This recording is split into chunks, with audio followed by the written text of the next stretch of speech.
복되고 귀한 자리 나오신 여러분들을 주님의 이름으로 환영하고 또 사랑합니다. 말씀 앞에 선다는 것이 얼마나 귀한 일인가, 또 함께 예배를 드릴 수 있다는 것이 얼마나 좋은 일인가, 또 예배를 통해서 또 하나님의 음성을 듣고 또 예배를 통해서 우리의 삶이 변화될 수 있다는 것이 얼마나 귀하고 복된 일인가 생각을 하게 됩니다. 이 예배가 우리 인생을 변화시키고 이 말씀이 내 인생을 또 붙잡는 그런 귀한 예배, 귀한 말씀이 되시기를 주님의 이름으로 간절히 부탁을 드립니다. 몇 년 전에 제가 하와이에 있을 때에 교회 앞마당을 이렇게 지나가고 있었어요. 근데 어떤 찝차 하나가 교회로 뛰어들어오더라고요. 그래서 이 뛰어든다는 표현이 그냥 차가 싹 들어오는 게 아니라 막 공중공중 뛰어들어오는 거예요. 굉장히 급하게 들어오는 거예요. 저 차는 왜 저렇게 들어오지? 그러면서 이렇게 보는데 언뜻 보니까 백인 여자분인데 뭐 머리도 헝클어져 있고 뭐 이렇게 언뜻 보니까 차에 가재 도구 같은 게 실려 있는 거예요. 그러니까 이게 정상적인 차는 아니거든요. 그리고 뭐 하도 막 정신없이 와가지고는 차도 뭐 삐딱하게 주차장에 딱 세우는데 제가 옆에서 저를 딱 이제 눈이 마주친 거예요. 그러면서 창문을 탁 내리더니 여기 목사님 계십니까? 이렇게 물어보는 거예요. 근데 주로 그렇게 물어볼 때는요, 세 가지 이유가 있는데 첫 번째 이유는 뭐냐면 컴플레인이 있다는 거예요. 교회가 너무 시끄럽다든지 뭐 해서 그냥 화가 나가지고 달려온 경우가 있고, 또 한 가지 이유는 돈을 좀 달라는 거예요. 자기가 여행 가는데 뭐 가스가 떨어졌는데 돈을 좀 얻든지, 아니면 이 주차장에다가 파킹 좀 해놓고 어디 가면 안 되겠습니까? 이 세 가지 이유 중에 하나잖아요. 그러니까 뭐든지 좀 귀찮고 대답해야 되기 싫어요. 그래서 제가 목사 아니라고 할까 하다가 목사인데 또 목사 아니라 그러면 또 하나님한테도 좀 미안하고 그래가지고 제가 목사예요. 그랬더니 다짜고짜 뭐라 그러냐면 나를 위해서 기도해달라는 거예요. 그 백인 여자가 머리가 헝클어지고 얼굴이 울그락불락 한데, 그래서 기도는 하겠는데 혹시 무슨 일 때문에 기도받기를 원하십니까? 제가 아주 폴라이트하게 공손하게 물어봤어요. 그랬더니 뭐 형편이 나오는데 뭐 어디서 와가지고 지금 어떻게 돼가지고 지금 저기 너무너무 불안하고 힘들고 어려운데, 근데 뭐가 진짜 문제냐니까 그 anxiety disorder, 그러니까 분노를 조절 못하겠다는 거예요. 그래서 친구들도 다 없고 다 깨지고 정말 어떻게 살아야 될지 모르겠습니다, 이렇게 이야기를 하는데, 제가 그때 성령께서 제 마음에 지혜를 주시는데, 야, 저 백인 여자가 한국 교회에 들어와서 한국 목사한테 기도를 받겠다는 게 다른 이유가 있겠느냐? 그냥 네 얘기 들어주고 그 사람 얘기 들어주고 그냥 마음에 공감이 있으면 그게 위로가 될 거 아니냐? 이 마음이 확 들어오는 거예요. 그래서 한참 듣다가 제가 성령의 주신 지혜를 가지고 한마디를 딱 했더니요, 그 여자분이 그 울그락불그락 구겨졌던 얼굴이 한순간에 펴지고 한순간에 그 막 불안했던 마음이 막 잔잔하게 된 거예요. 제가 뭐라고 했는지 아세요? 막 화가 나가지고 지금 자기 앵자이티 디스오더가 있다고 막 그러는데 제가 한마디 딱 했어요. Me too.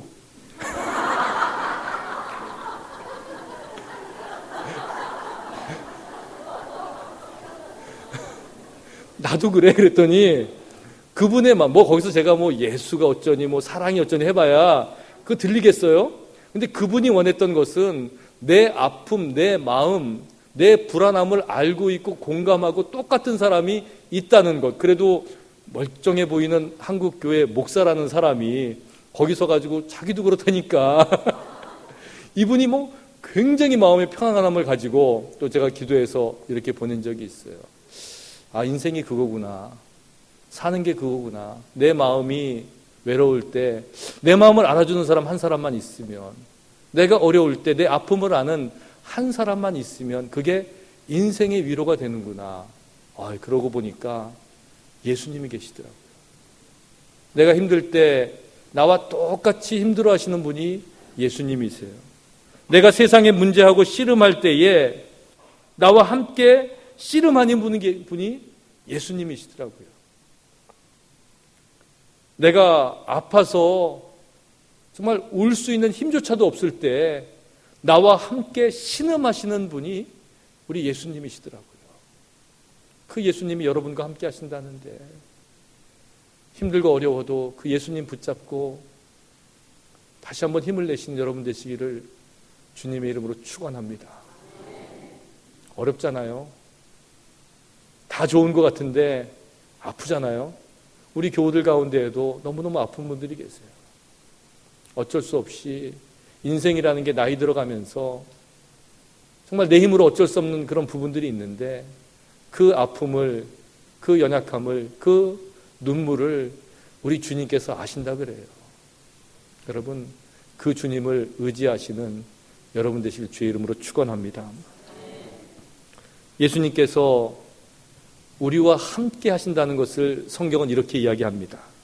그는 근본 하나님의 본체시나 하나님과 동등됨을 취할 것으로 여기지 아니하시고 오히려 자기를 비워 종의 형체를 가지사 사람들과 같이 되셨고 사람의 모양으로 나타나사 자기를 낮추시고 죽기까지 복종하셨으니 곧 십자가에 죽으심이라. 하나님이신데 아무런 문제가 없으신데 인간의 문제를 몸소 끌어안기 위해서 이 땅에 오셨고 자기를 낮추시는데 죽기까지 복종하셨고 십자가에서 그 사랑을 증거하신 분이 바로 예수 그리스도라는 거예요. 우리 교회에서 그래서 그 십자가만큼 귀한 게 없죠. 그래서 교회 가면 십자가가 있고 아마 우리 집, 여러분의 집 안에도 십자가를 걸어 놓으신 분이 많이 계실 거예요. 자동차에도 십자가를 걸어 놓고 또 귀걸이도 목걸이도 십자가 모양으로 해서 그 십자가가 나에게는 이렇게 귀한 것입니다. 이렇게 생각하는 분이 많이 계실 거예요.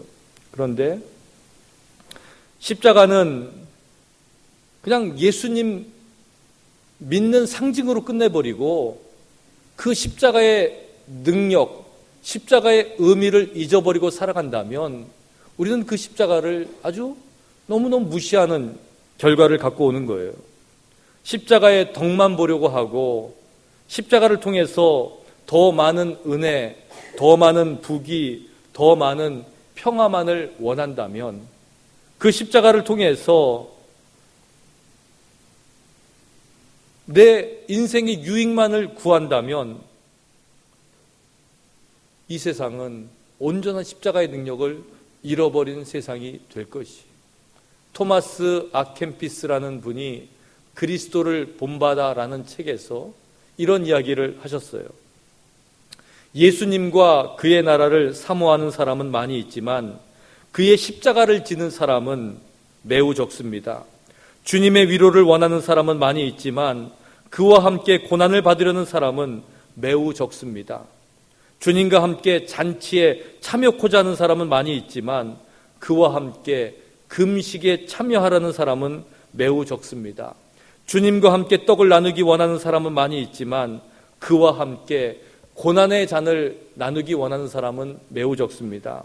주님의 기적을 보고 경탄하는 사람은 많이 있지만 그와 함께 십자가의 수치를 당하는 사람은 많이 없습니다.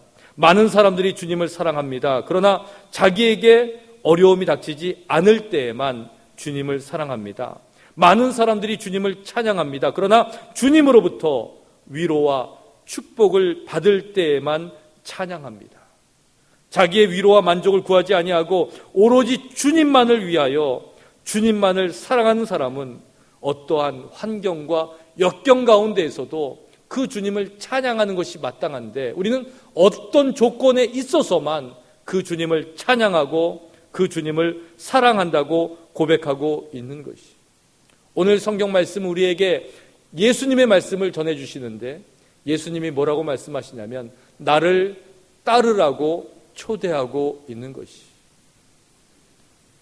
예수님께서는 나를 따라오려거든 이라고 말씀하시면서 예수님을 따르고자 하는 사람들, 예수님을 인생의 주인으로 모시고 그 예수님으로 인해서 삶의 기준을 삼고 살아가려는 사람들에게 두 가지 조건을 제시하고 있어요. 첫 번째는 예수님을 따르려거든 먼저는 나를 부인하라는 거예요. 나를 따르려거든 자기를 부인하고 자기 십자가를 지고 나를 따를 것이니라. 예수님께서 우리에게 말씀하실 때에 나를 따라오려거든 자기를 부인하고 자기 십자가를 지고 예수님을 쫓아오라고 말씀하고 있어요. 제가 이 말씀을 묵상하다가 딱 눈에 걸린 말씀이 무엇이냐면 누구든지라는 말이에요. 이상하지 않습니까? 예수님께서 자기를 따라오려고 초청하시는 분은 누구든지가 아니라 예수님을 그토록 믿고 따랐고 몇 년 동안 쫓아다녔던 예수님의 제자들인데, 예수님은 지금 누구든지 나를 따르려거든 자기를 부인하고 자기 십자가를 지기만 하면 나를 쫓아올 수 있다고 이야기하고 있는 거예요. 그 대상이 누굽니까? 오늘 말씀을 시작하면서 무리와 제자들을 불러 이르시되, 무리는 누굽니까? 무리는요, 팬이라고 똑같은 거예요. 자기 마음에 맞으면 쫓아다니고 나에게 유익이 있으면 가고, 예수님을 쫓아다녔던 사람들 중에서 많은 사람들은 그저 병이 난다니까, 먹을 것이 생긴다니까, 그 앞에 가면 인생의 문제가 해결된다니까 그러면서 쫓아왔던 사람들이에요. 근데 그 무리들은 자기 문제가 해결되지 않으면, 자기 뜻에 맞지 않으면, 자기 마음에 합당하지 않으면 과감하게 내려놓고 돌아설 수 있는 사람들이 무리라는 거예요. 그러면 제자는 누굽니까? 제자는 생명을 걸고 그 주인을 따라서, 스승을 따라서 살 수 있는 게 제자들이라는 거예요. 그런데 지금 예수님은 무리나 제자들이나 누구든지 나를 따라오려거든 이렇게 초청하고 있는 것이에요. 무리는 왔다가 사라지는 존재인데 제자들은 끝까지 붙잡고 있는 존재인데, 지금 예수님은 무리나 제자들이나 누구든지 나를 따라오려거든 두 가지 조건, 자기를 부인하고 자기 십자가만 지면 된다고 지금 말씀하고 계시는 것이, 이 말씀은 예수님의 부르심이에요. 독일의 청년 신학자였던 본헤퍼는 이렇게 이야기합니다. 예수님의 부르심은 은혜의 초대라고 이야기합니다. 그 은혜는 예수님의 핏값으로 주어진 귀한 은혜, 값비싼 은혜라고 말합니다. 귀한 은혜는 계속해서 끈질기게 찾아야 할 복음이요, 간곡히 구해야 할 은사라고 이야기하는 거예요. 두드려야 열리는 문과 같다고 이야기하고 있습니다. 베드로는 나를 따르라는 그 부르심을 두 번 받았습니다. 첫 번째는 고기 잡는 어부 시절에 예수님께서 이제는 사람을 낚는 어부가 되라고 초청하신 것이었고, 두 번째는 이제는 예수님이 십자가에 달려 돌아가신 다음에 낙담에서 낙향에서 고향에서 물고기를 잡고 있을 때에 예수님께서 나타나셔서 내 양을 치라고 하신 부르심이에요. 근데 그 부르심과 부르심 사이에는 은혜가 있었다고 성경은 이야기하고 있는 거예요. 그래서 베드로의 일생은 한마디로 요약하면 은혜의 인생이다. 왜? 부르심이 있었고 또 다른 부르심이 있었기 때문에. 부르심이 없다면 그 인생이 어떻게 되었을지 모르는데, 부르심에 합당한 인생을 살기 위해서 그 사이에는 때로는 좌절도 있었고 실패도 있었지만 그 인생은 돌아보니까 하나님의 은혜였다고 고백할 수 있는 거예요. 성경에는 예수님을 따라 나선 사람들의 이야기가 가득 차 있어요. 때로는 어부에서, 때로는 세리에서, 때로는 예수님을 믿는 자들을 핍박하는 자리에서 예수님의 부르심을 듣고 그 부르심에 순종해서 나선 사람들은 예수님의 제자가 되었어요. 그런데 예수님이 부르실 때에 부르심에 합당한 삶을 살지 못해서 중간에 포기한 사람들이 얼마나 많이 있는지 몰라요. 그 중에 한 사람이 한 부자 청년의 이야기가 복음서에 기록되어 있어요. 예수님께 나와서 그 청년이 물었어요. 무슨 선한 일을 하여야지 영생을 얻으리이까? 그의 말에는 선한 일에는 자신이 있다는 거예요. 내가 이렇게 착하게 살아왔다는 거예요. 예수님께서 그 청년에게 이렇게 말씀하셨어요. 계명을 지키라. 그 청년이 또 말하는 거예요. 어느 계명을 지켜야 됩니까? 예수님께서 그에게 이렇게 말씀하세요. 살인하지 말라, 간음하지 말라, 도둑질하지 말라, 거짓 증언하지 말라. 물론 이런 계명들이 때론 어려운 것도 있지만 지키기 쉬운 것도 있을 것 같아요. 예수님께서 말씀하신 것, 살인, 간음, 도적질, 거짓 증언, 이런 거는 그냥 웬만한 사람이라면, 웬만한 시민이라면, 도덕적으로 성숙한 사람이라면 웬만해서는 그런 잘못은 안 하고 지내잖아요. 이 청년도 아마 자신이 있었을 거예요. 살인한 적 없고, 도둑질한 적 없고, 간음한 적 없고, 거짓 증언한 적 없습니다. 자신 있게 말할 수 있었을 거예요. 아마 여기 계신 분들 가운데에도 그 정도 계명은 나도 지키고 살아, 이렇게 이야기할 수 있을 거예요. 근데 예수님께서 그 다음에 또 어떤 계명을 덧붙이시냐면 내 부모를 공경하라 그랬어요. 조금 마음에 찔림이 있어요. 왜냐하면 열심히 한다고 하는데 또 최선을 다하지 못하는 모습이 우리 안에 있기 때문에 그렇죠. 그런데 그 다음 계명이 또 있어요. 예수님이 뭐라고 하시냐면 내 이웃을 내 자신과 같이 사랑하라 그랬어요. 이런 계명 앞에서 우리는 한없이 작아지는 것을 느낄 수 있어요. 왜? 정말 우리가 예수님을 사랑한다고 했는데, 이웃을 사랑한다고 했는데 내 자신과 같이 참 사랑을 보여주지 못하고 살아가는 모습이 우리 안에 있기 때문에 그래요. 그런데 이 청년은 이 모든 계명을 자신 있게 지켰다고 예수님한테 말씀하고 있는 거예요. 그런 계명은 어릴 때부터 내가 지켜왔습니다. 예수님께서 한 가지를 더 부탁하세요. 뭐라고 부탁하시냐면 내 소유를 팔아서 가난한 이들에게 나누어 주고 나를 따르라 그랬어요. 그 소유를 가난한 자들에게 주고 나를 따르라고 했을 때에 이 청년이 어떻게 했냐면 성경에 기록되기를 이 청년이 가진 것이 많음으로 근심하며 돌아갔다. 이게 성경이 말하는 거예요. 가진 것이 많음으로 근심하며 돌아갔다는 것은 결국은 자기를 부인하지 못했다는 거예요. 왜? 이 청년은 그 물질과 자기가 동일시되고 있기 때문에 그래요. 제가 이런 말씀을 드리면 아마 많은 분들이 나도 예수님을 따르려면 내 재산을 팔아가지고 이웃에게 나눠주고 예수님을 쫓아야 되나? 이런 생각을 해요. 그런 거 아니죠. 예수님은 온 세상의 주인이시고 이 땅을 다 주관하시는 분이에요.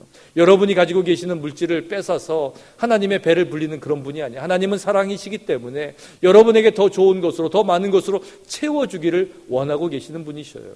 그런데 중요한 것은 뭐냐면 예수님이 원하시는 것은 여러분 자신, 내 자아를 내려놓고 나를 쫓아오라는 거예요. 어떤 사람에게는 자존심이라는 자아가 있어요. 다른 것은 다 참겠는데 내 자존심을 건드리면 이것만은 절대 참을 수 없는 사람들이 있어요. 어떤 사람은 명예가 있어요. 그래서 그 명예를 짓밟히면 자살을 하고 명예가 짓밟히는 것을 견디지 못하는 사람이 있어요. 어떤 사람은 건강이, 어떤 사람에게는 가족이, 어떤 사람에게는 자식이 내 자기가 될 수 있어요. 어떤 사람에게는 물론 물질이 내가 될 수 있어요. 지금 예수님께서 나를 따라오려거든 이라고 초청하시면서 첫 번째 조건이 자기를 부인하라고 했을 때에 아마 여러분 마음속을 들여다보세요. 내 자아가 무엇인가? 다른 것은 다 용납이 되고 다 이해해도 이것만은 내가 견딜 수 없는 그것이 있다면 여러분 그것을 내려놓으시는 여러분 되시길 주의 이름으로 축원합니다. 왜요? 그것을 내려놓아야지 우리가 예수님을 쫓아갈 수 있기 때문에 그래요. 예수님을 따르는 또 하나의 조건은 자기 십자가를 지고 예수님을 따르는 거예요. 여러분, 십자가가 무엇입니까? 십자가는 순종의 끝이에요. 순종의 본이에요. 예수님께서 하나님의 말씀에 순종해서 죽기까지 순종하셨기 때문에 자기를 십자가에 달려 돌아가시게 한 그 사건의 중심에 십자가가 있는 거예요. 그렇기 때문에 그 십자가를 바라볼 때에 우리는 내가 죽어야 되고 내가 순종해야 된다는 것을 느낄 수가 있어야 되는 거지. 여러분, 그 십자가가 무엇입니까? 순종이 무엇입니까? 순종에는 몇 가지가 있어요. 어떤 사람은 아주 순종은 하는데 어떤 순종을 하냐면 selective obedience를 해요. 이 말은 뭐냐면 선택적인 순종을 한다는 거예요. 내 마음에 맞으면 순종하고 내 마음에 맞지 않으면 순종하지 않아요. 그러면 이 selective obedience가 순종이에요? 불순종이에요? Selective obedience is disobedience. 분명한 거예요. 선택적인 순종은 이거를 순종이라 그러지 않고 불순종이라고 이야기하는 거예요. 군인이 전쟁에 나가서 상관의 명령을 들어요. 아침에 일찍 일어나서 군복을 입고 모자를 쓰고 총을 들고 다 따라서 했어요. 근데 앞으로 나가! 그런데 그것만은 안 돼요. 그러면은 그 전쟁 상황에서는 이거는 총살감이에요. 왜냐하면 그 명령에 불복종했기 때문에 그래요. 그 앞에 있는 수많은 명령들을 다 들었음에도 불구하고 마지막 한 가지 내 마음에 맞지 않아서 selective disobedience를 한다고 그러면 이거는 disobedience, 불순종이 되는 거예요. 또 우리가 잘하는 것 중에 하나가 있어요. 그건 뭐냐면 순종을 미루는 거예요. 그래서 우리는 자주 얘기하죠.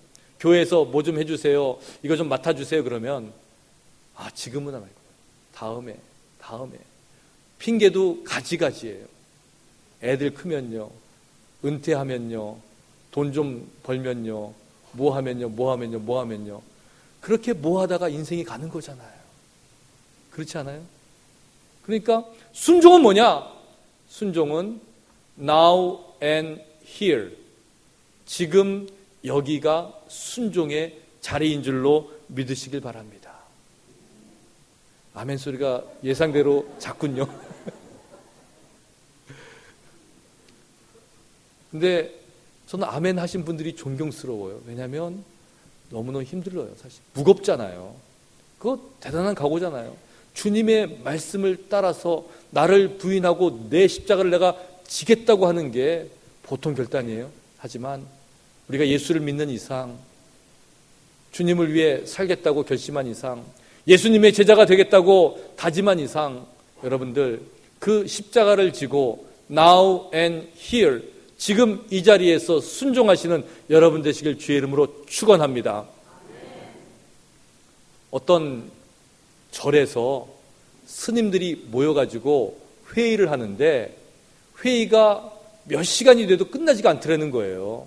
그냥 갑론을박 이런 얘기 저런 얘기 하는데 핵심은 뭐냐면 그냥 한 사람만 희생하면 되는데 아무리 머리를 밀고 출가한 스님이라도 자기를 희생하는 게 쉬운 일이 아니더라는 거죠. 그래서 서로 밀면서 그냥 눈치만 보고서 막 서로 못하겠다고 하는 거예요. 근데 어떤 젊은 스님이 손을 번쩍 들고 일어나가지고 한마디 했다는 거예요. 뭐라고 하는지 아세요? 그러면 십자가는 제가 지겠습니다.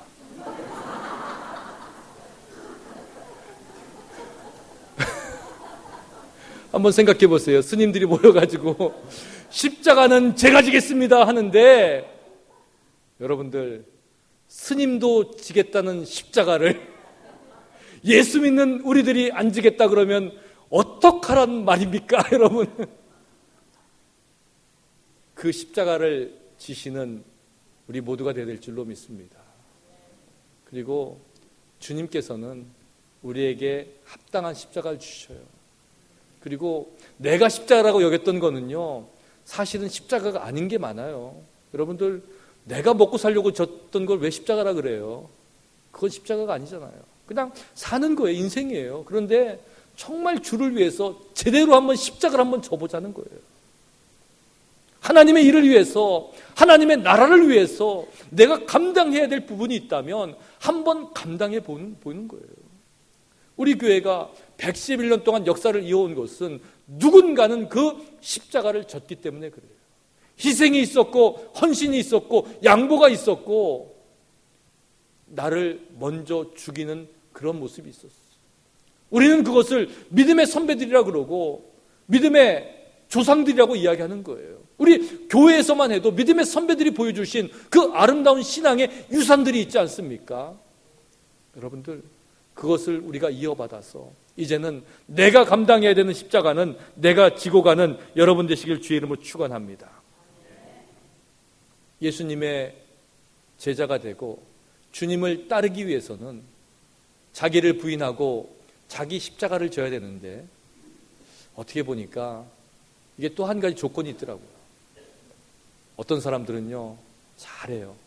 나도 부인하고 내가 죽고 또 내 십자가를 져요. 근데 문제는 뭐냐면 죽었던 내가 자꾸 살아나는 거예요. 죽은 줄 알았는데 무슨 일이 있으니까 살아나요. 그래서 사도 바울도 그러지 않아요? 나는 날마다 죽노라 그래요. 날마다 자기를 부인한다는 거예요.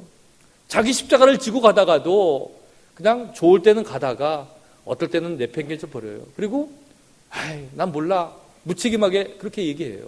그렇지 않죠. 자기를 부인하고 자기 십자가를 지고 예수님을 따르는 길은 끝까지 가는 길인 줄 여러분 믿으시기 바랍니다. 포기하지 말고 끝까지 가야 돼요. 제가 텍사스에서 목회할 때에 우리 교회 권사님 한 분이 저에게 전화를 하셨어요. 자기 권사님 그 이웃집에 사시는 한국 분이 계시는데 밤에 강도가 들어와서 그냥 온 몸이 그냥 만신창이가 될 정도로 폭행을 당했다는 거예요. 근데 그분이 가족도 없고 연락도 안 되고 이웃이 없으니까 목사님이라도 가서 기도를 해주면 좋겠다고. 그래서 제가 텍사스 간 지 얼마 안 됐기 때문에 낯선 병원에 처음으로 갔어요. 근데 가면서 들어보니까 그 병원이 굉장히 크고 유명한 병원이래요. 1963년도에 케네디 대통령이 달라스에서 저격을 받아서 암살당하잖아요. 그때 총에 맞았을 때 그 수술을 했던 병원이라 그래가지고 실력도 있고 또 크기도 크고 그런 병원에 가서 이제 그분을 찾아갔어요. 근데 이름만 알지 어디 있는지 어떤 상황인지 아무것도 모르는 상태에서 그 병원에 갔는데 찾는 게 너무너무 힘든 거예요. 병원이 옛날 건물 새 건물을 막 이렇게 조합해가지고 만들어놨기 때문에 막 들어가는데 몇 군데를 돌았는데 한 30분 헤맸는데도 못 찾는 거예요. 그러다가 정 안 되겠어가지고 어떤 분 지나가는 분한테 물어봤더니 친절하게도 이분이 자기를 따라오라는 거예요. 그러면서 이렇게 돌아가야 되는 거를 그 병원 직원들, 의사, 간호사들 이렇게 그 다니는 길로 저희를 인도하는데 가다 보니까 너무너무 그냥 그 큰 수술하는 그런 데를 지나는 것 같아요. 환자들 또 간호사들, 의사들이 막 뛰어다니고 막 그 기계들 이렇게 보니까 참 이게 큰 수술하는 데구나. 이게 막 그 죽고 사는 문제가 막 달려있구나. 이런 걸 느낄 수 있는 그런 데를 지나가는 거예요. 근데 지나가는데 이제 저 문만 나가면 될 것 같은데 나가기 전에 요만한 그 하얀색 그 칠판에다가 매직으로 아주 써있는 글씨가, 낡은 글씨가 제 눈에 확 들어왔어요. 거기에 뭐라고 써있냐면 Never, never, never give up. 이 글이 써있는 거예요. 그 말은 그 영국의 수상이었던 윈스턴 처칠 경이 했던 말로 알려져 있죠. 2차 대전이 끝난 다음에 영국이 그 극심한 경제적인 어려움과 소망이 없을 때에 옥스퍼드 대학에서 연설하면서 많은 국민들에게 희망을 준 연설로 알려져 있어요. Never, never, never give up. 절대로, 절대로, 절대로 포기하지 마십시오. 근데 제가 그것을 딱 보는 순간에 누가 썼는지 모르지만 아마 지금 포기하고 싶은 수술에 들어가는 의사 선생님이, 아니면 절대 가망이 없다고 생각하면서 그냥 그 수술을 돕는 간호사 선생님이, 아니면 병원 직원이 그래도 끝까지 포기하지 말고 한 생명을 살리자는 마음을 가지고 써놓은 것을 느낄 수가 있었어요. 이런 병원이라면 믿을 수가 있겠구나. 그러면서 제 마음속에 그렇구나. 우리 신앙도 그런 거다. 우리는 포기하지만 하나님은 포기하실까? 나는 포기하지만 예수님은 포기하실까? 이런 마음이 들었어요. 그래서 그때 와서 성경을 다시 한번 쭉 읽었어요. 근데 놀랍게도 성경에는 포기란 말이 없더라고요. 하나님은 절대로 우리 인생을 포기하지 아니하시고 예수님은 절대로 그분의 자녀들, 그분의 제자들을 버린 적이 없으시더라는 거예요. 내가 예수님을 떠났지, 내가 하나님을 버렸지, 하나님이 우리를 버린 적이 없으시더라는 거예요. 여러분, 하나님은 끝까지 여러분을 사랑하세요. 예수님은 끝까지 여러분을 믿고 계세요. 내가 내려놓지 않으면, 내가 포기하지 않으면 우리는 끝까지 주님을 붙잡고 살 수 있는 그 길이 열려있는 사람들이에요. 삶 속에서, 육신의 아픔 가운데에서, 경제적인 혼돈 가운데에서, 인간관계의 어려움 가운데에서 끝까지 절대 포기하지 않는 그런 신앙의 모습을 보이시는 여러분 되시길 주의 이름으로 축원합니다. 어쩌면 이 말씀이 오늘 저를 통해서 여러분에게 주시는 하나님의 말씀일지도 몰라요. 왜냐하면 우리의 마음은 연약해서 언제든지 너무나 쉽게 그냥 내려놓고 싶은 마음이 있기 때문에 그래요. 그렇지 않죠. 하나님은 포기하는 인생을 원하시는 게 아니라 끝까지 붙잡고 살아가는 인생을 원하고 계세요. 나를 따르려거든 자기를 부인하고 자기 십자가를 지고 나를 따를 것이니라. 그 말씀을 마음속에 새기시되 끝까지 포기하지 않고 주님의 길을 따라서 믿음으로 승리하시는 여러분의 귀하고 복된 인생이 되시기를 주님의 이름으로 간절히 축원합니다. 기도하시겠습니다.